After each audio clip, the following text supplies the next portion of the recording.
In this lesson, we're going to be talking about solving multi-step linear equations involving fractions.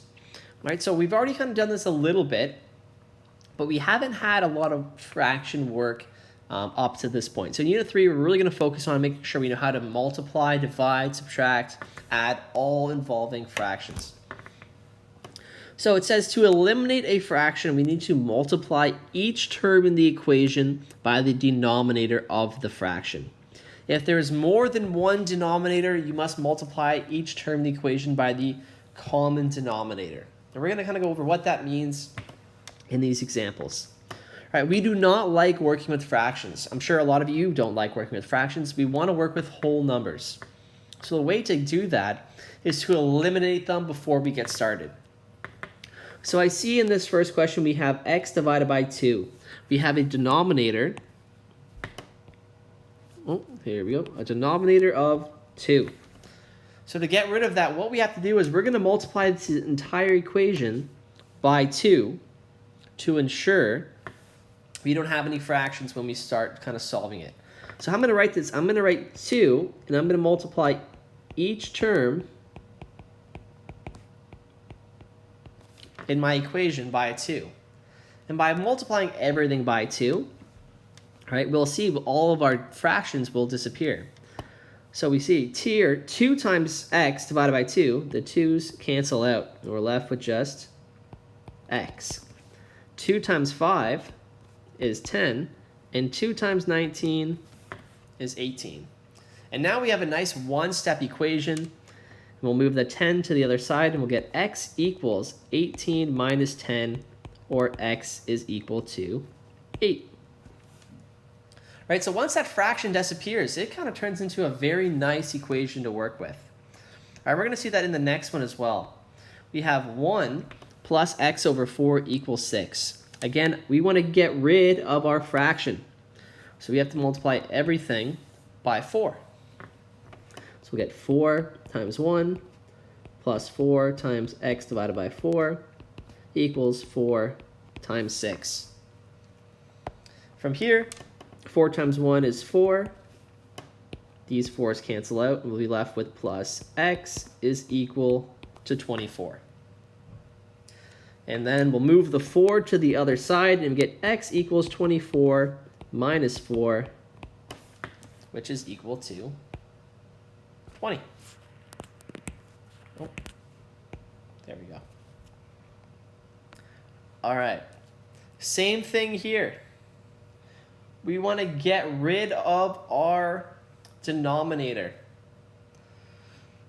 So that means we're going to have to multiply both sides of the equation by 3. So 2x over 3 equals 3 times negative 12. The 3's cancel out. We're left with 2x equals negative 36. And then we can divide both sides by 2 to get our negative 18 as our answer. All right, so once that fraction disappears, it gets a lot easier to work with. Let's do the same thing. We got lots of examples here. We see we have a denominator of 2. We'll multiply the entire equation by 2. All right, equals 2 times 5.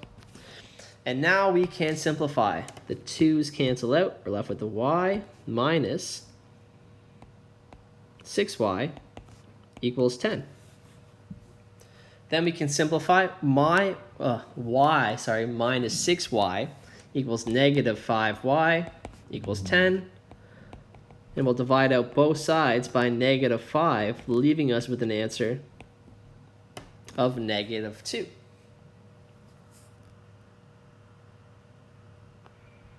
All right, and now in the last example here, we have multiple fractions.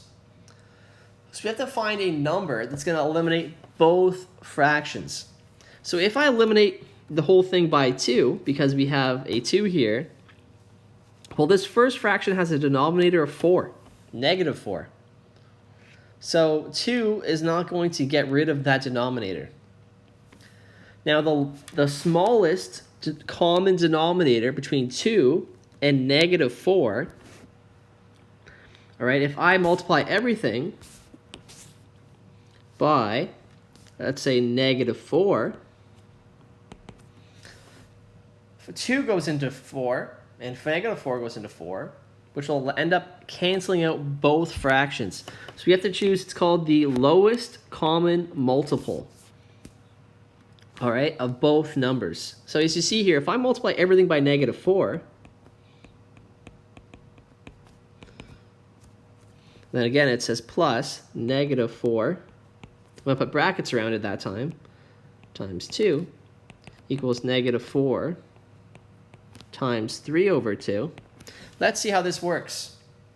So in the first one's nice because the -4 and the -4 cancel out, and we're just left with x. In the second term, we have -4 times 2.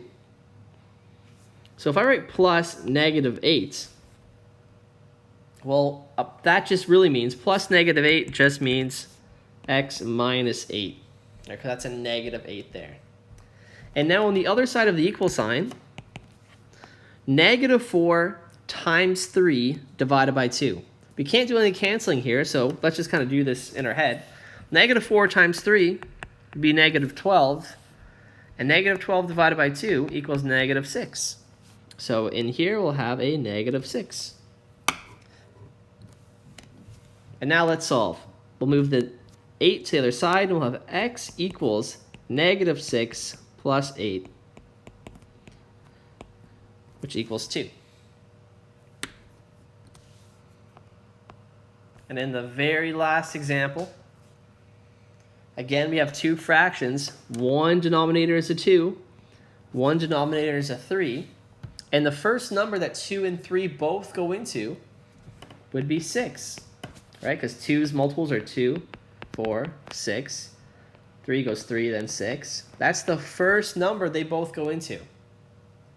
So we'll multiply everything here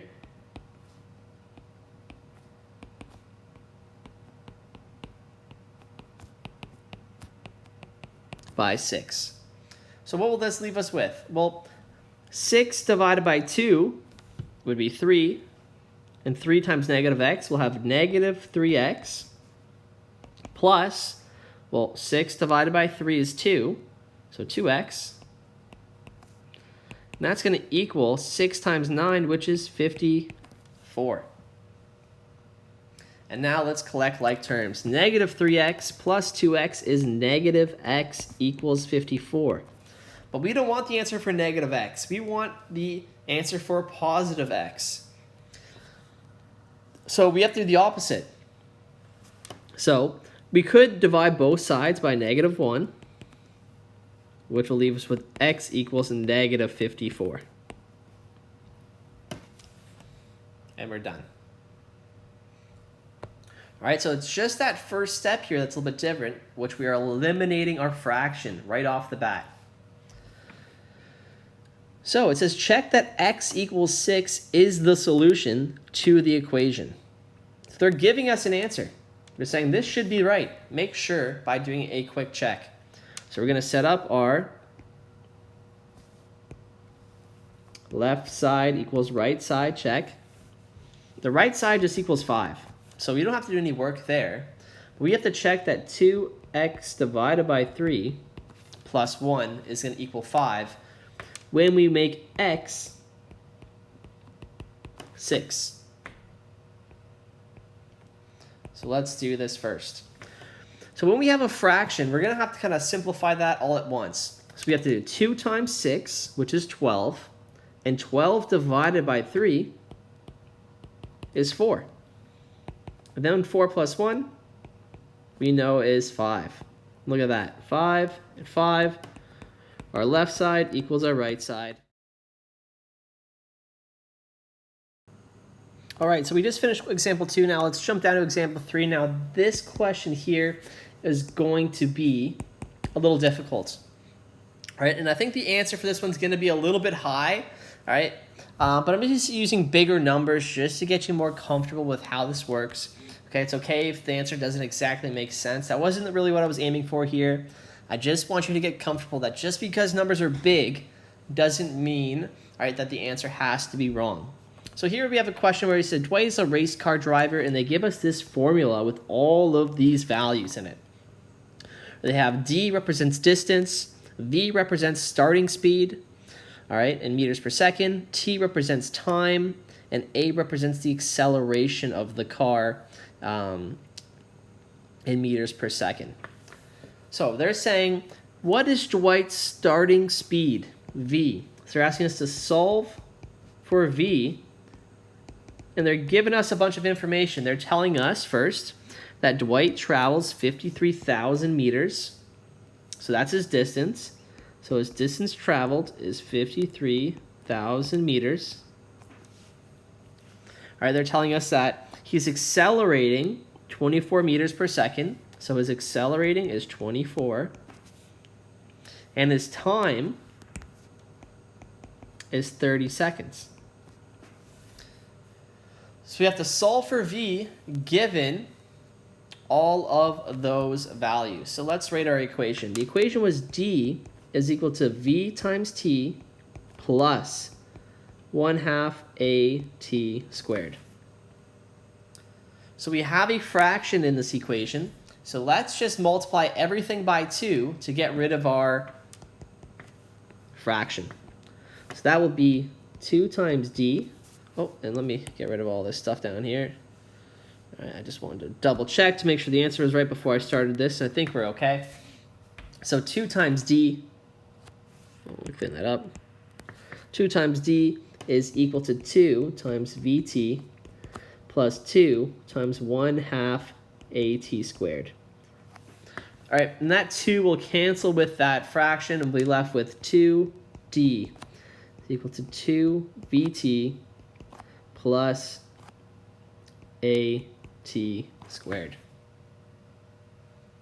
So now let's substitute our values in. D, they told us, was 53,000. All right, 2, we don't know V, but we know T is equal to 30. Plus A, which we know is 24. T, which we know is 30 squared. Now we got to simplify and solve. So let's check here. 2 times 53,000, that will be 106,000. Now 2 times V times 30, we cannot do 2 times V, but 2 times 30 will give us 60V. And then we can do the last one here. So 24 times 30 squared, remember, 30 squared means 30 times 30. So 30 times 30, then times 24, gives us 21,600. And we have to solve for V, which means that 21,600 is going to jump over to the left side. So 106,000 minus 21,600 is equal to 60V. When we do 106,000 minus 21,600, we get 84,400 equals 60V. And now when we finish off to divide by 60, all right, we're going to get a big decimal answer, but we'll round it to 2 decimal places, so we'll get 1406.67 equals V. Remember, V is the starting speed in meters per second. So now we just need our therefore statement. Therefore, the starting speed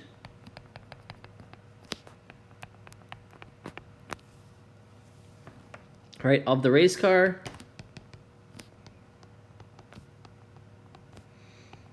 is 1,406.67 meters per second.